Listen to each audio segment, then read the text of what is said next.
So I've been having a bear of a time with Sony Vegas over the last probably year or so. I really like the way the software works, but it's been incredibly buggy for me. So one of the solutions that I found was to use Power Director, which honestly just feels like a child's toy to me compared to a tool like Sony Vegas. Even though I'm not using professional, I am using...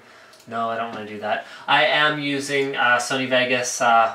what's it called? Movie Studio Platinum, just because between that one and Power Director I've spent a couple $100s on editing software in the last little while. So anyway, I very much prefer to work with Vegas, but I've had some problems with rendering. So whenever I'm trying to do high quality files, longer files, files with a lot of different transitions or a lot of different effects, basically it's just timing out in the rendering. So what I determined that this was to do with, because a lot of the time, about 60% of the time, it gives me an error that says something about not enough available memory.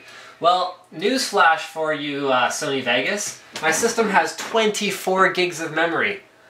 So yes, I don't think that's the problem. What the problem actually is that Sony Vegas is a 32-bit program on the non-professional version, so even though I'm running a 64-bit OS, I'm only getting access to 2 gigs of memory for that program. So I've finally tracked it down to that is the problem, and I found a great little blog post on a site called Make Tech Easier, and they have a link to, where is it? Here it is. Great little program right here. It's on ntcore.com/4gb_patch.php. I have now used it. It took about 2 seconds to patch Sony Vegas Movie Studio Platinum in order to render my wedding video, which I'm going to be putting up on my Linus Cat Tips channel. I'm going to put it up for a little while. I'm not sure how long I'll leave it there, but there you go. It has solved a problem that I've had with Sony Vegas for quite a while, and I just thought I'd give a shout out to, I mean, I have no idea who these guys are, ntcore.com, sure, why not?